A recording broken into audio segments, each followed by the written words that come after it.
Welcome to EJB Talks, Rutgers Blaustein School experts in policy, planning, and health, where we talk with our faculty and staff experts, as well as students, about how the fields of public policy, urban planning, public health, health administration, and public and urban informatics affect your lives.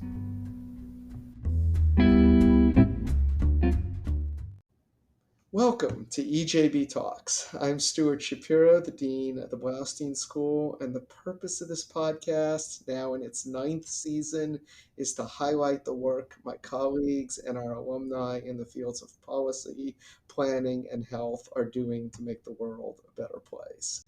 This season, our 9th, we are starting by speaking with some of our new faculty that we didn't speak with this past spring. Today, I'm speaking with Professor Cirne-Neves, who last year started teaching in our health administration program. The MHA, which is less than a decade old, recently debuted at a very impressive 32nd in the national rankings, and sales, of course, part of the reason for its success. Welcome to the podcast. Hello, Stuart. Thank you so much for the invitation. We're glad to have you here. So let's get started with learning a little bit about you. Why did you become interested in healthcare? How did you get into that as a career? Oh, that's a nice question. So I grew up in Newark in the Ironbound section. That's a multilingual, multi-ethnic neighborhood where I felt very much at home. Graduated from Rutgers Newark with a degree in English and journalism. Had my goal to move out and be a newspaper reporter, so I got my first job in Wilkes-Barre Times Leader. But soon, 2 years later, I returned back to the Ironbound. I came back home, where I obtained a job with the Luso Americano Newsweekly. So this newsweekly covered the community, and this is when I became acutely aware of the community's struggle to access healthcare. And this was partly because of the lack of health insurance, the language barrier, and other cultural concerns. The local hospital, St. James, had a brand new CEO, and this new CEO wanted to make changes. So he then invited me, and I was hired to head up the hospital's Department of Volunteer Services and PR. However, I could tell that community outreach was probably the number one priority for the hospital. So soon I was invited to be at the decision-making table, where we worked on improving clinic evening hours, improving emergency room wait times, adding financial counseling, more robust, all to help the community better access healthcare. Later, I moved on to another hospital. In that other hospital, I had the opportunity to be involved and learn about strategic planning, operations, re-engineering. And then I was recruited back to St. James. So it's like you could take the girl out of the Ironbound, but you cannot take the Ironbound out of the girl. This time, however, I was recruited to be the CEO. It was quite a dramatic change for my career, but the community, the advisory board, the board of the system at the time felt that I was going to make a change and the difference, and I did.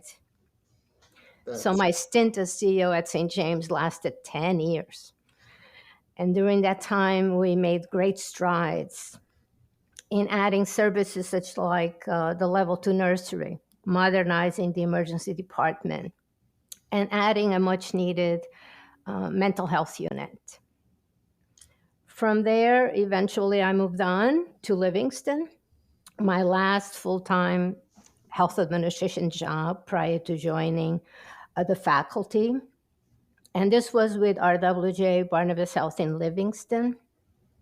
I had the pleasure of being the chair of the Leadership Development Institute and to develop and nurture a brand new operating leadership model for the organization. I was also invited to be the strategic planning process owner, and I served as the VP of ambulatory services.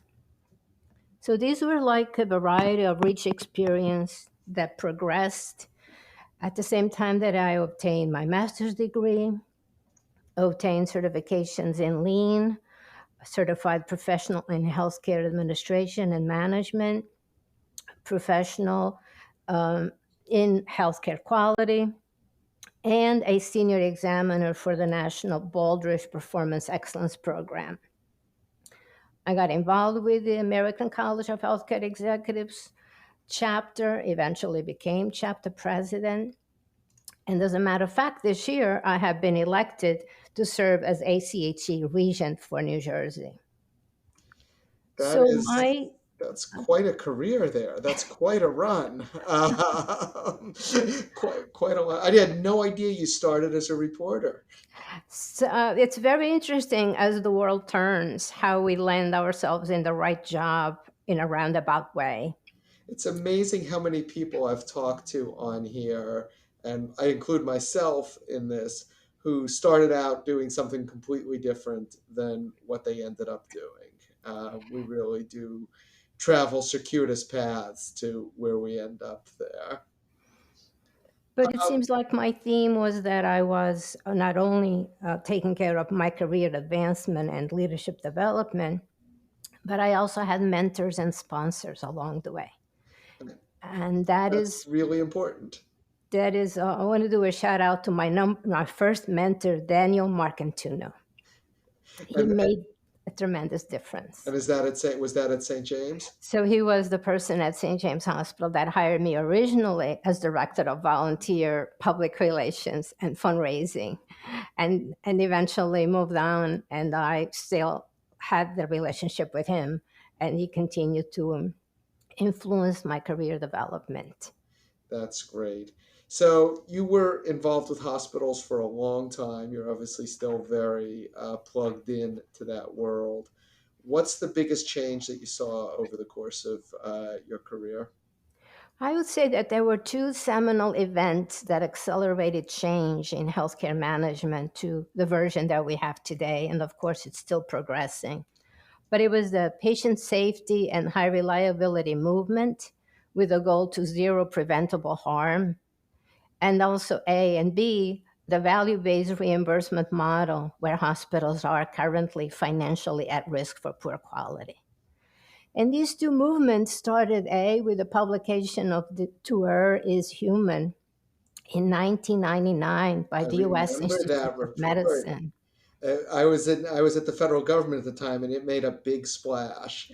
Shocking. It just said that at least 98,000 people die in hospitals annually due to preventable causes, and we all understand it's way understated. Hmm.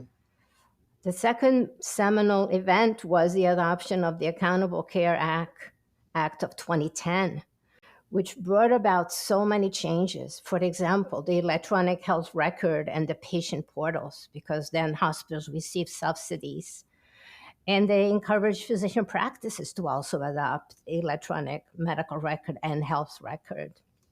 And then, in addition, the patient satisfaction survey, which we call HCAHPS, became one of the metrics in the quality dashboard. Who would have thought that we would be including the patient's opinion in our quality dashboards?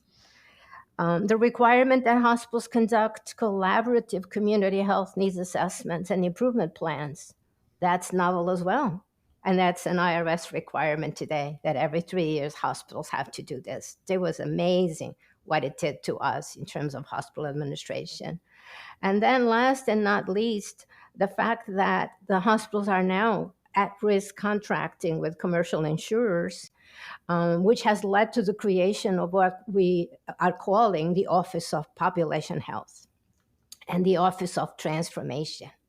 What that is really understanding that we have to move from volume to value, and we have to create processes and databases and action plans to improve how the prevention component of patient care and preventing the patient from going to the emergency department, encouraging screenings, and all of that is listed as part of that risk management. Those are big changes indeed. Now, speaking to you as a former hospital CEO, You talked about all of these requirements that have been come into place, and all of this increased emphasis on the patient. How do you balance that with needing to stay open, and being financially viable? I think what happened was hospitals began merging, Mm-hmm. because hospitals that were standalone, or even small hospitals that were part of a system, could no longer afford to put in place all that is required. Patients, physicians, nursing staff, they demand the very best. They demand the state of the art. But you look, if you cannot afford to have a state of the art facility, like single rooms, which is now the norm, like the best technology in DD, to have a CAT scan in DD is a novel idea. What's a DD? So a CAT scan in the emergency department, Ah, so okay. that the patients can be ruled out, and can be the decision is made to admit or not quicker than to have the patient have to be traveling to the inpatient radiology department to have this CAT scan done. So all this new additional technology and some redundancy is not for every hospital. And of course, the cost of medications, meds, and of course, supply chain, and of course, the workforce, the cost of nursing today versus the cost of nursing back then. So, labor, supply chain, technology, medications, and then also the quality indicators that we need to pursue. That has made hospitals merge, close, figure out ways. And most, we used to have something like 90 acute care hospitals in New Jersey. We now have 70, Mm, 70. We now have dominant, humongous healthcare systems right. and a few only standalone medical centers. Because in order to be able to off balance that patient care and patient innovation and cost with reimbursement. That's fascinating. How do you think all of these mergers have affected the patient experience? From my experience, been very positive, Mm-hmm. because these organizations are large enough to put resources in place to actually make changes that improve the communication with the doctor, communication with nurse, education at discharge, making sure that the patient is well cared for even as they are being discharged. Back gone are the days where you just get a signature and you put the patient on the family's care and the patient goes home. Now we need to make sure there's home care assigned to that patient. Um, all this requires resources, but the fact that hospitals have merged have also brought those resources together to serve. Some may consider lack of competition a concern, but competition is in healthcare is not always positive. Duplication of services and duplication of technology is costly, and this brings our healthcare system in the United States being at $12,000 per capita, when the average for industrialized countries being at half, Right. $6,003. That's So interesting. competition in healthcare is not always positive, although can be argued that taking away competition can also be a concern. Right. Right. Yeah. No, that's it's a fascinating topic, and we could get into that a lot more. I do want to hear a little bit about your teaching experience since you got here. Why do you think health administration has become such an attractive major for students, and particularly our students? Right. I would like to answer the question with the salary. Hmm. And the salary is a very large part, not only the salary that you first obtain, which might be up to par with the competition and the norm, but the opportunity and the potential to be promoted within the system and to actually get to the next level is more likely and more likely to happen in a healthcare organization. And this is because hospitals have a vast array of professional experiences to offer. Um, you may an early careerist may be working in performance improvement, population health, growth strategies, quality and safety, and then they may be promoted to head up a service line, to be part of a physician dyad, where you're actually bringing quality and volume to that hospital.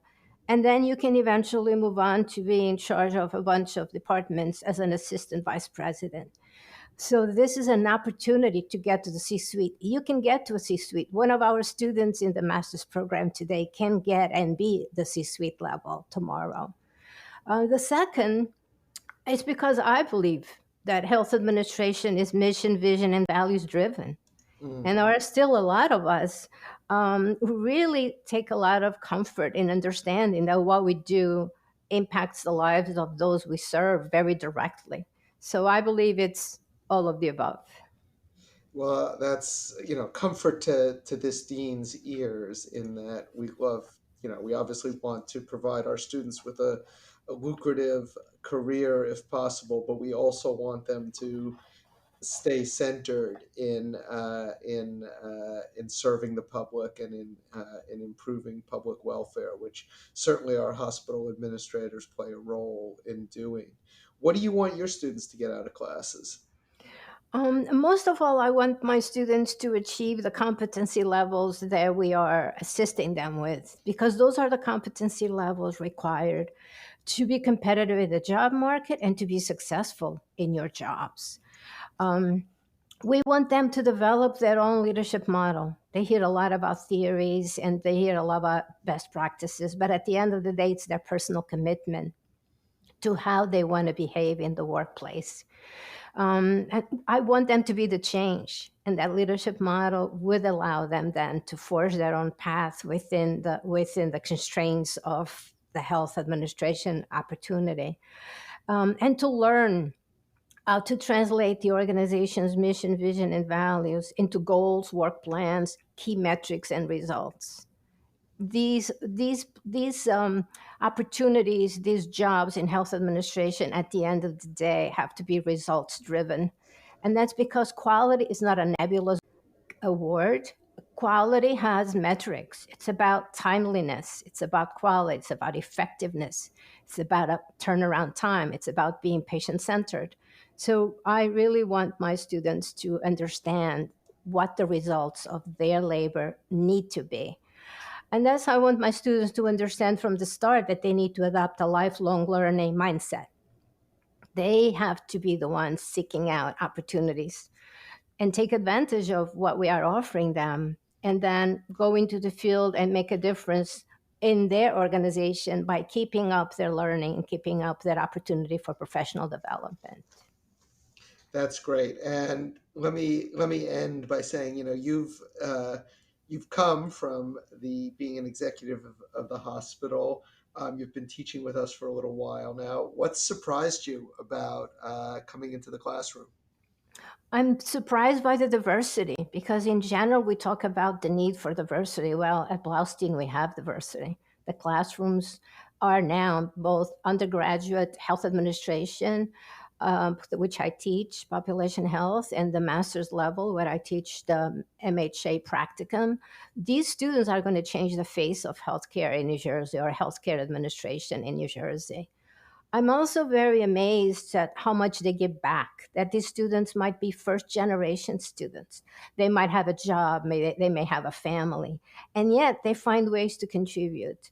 So the MHA program is working on an October conference co-sponsored with ACHENJ, and the undergraduate program, the Future Healthcare Administrators, is working on a career day for November and the case competition for April. So these students are very generous with their time and their contribution to the profession and the community.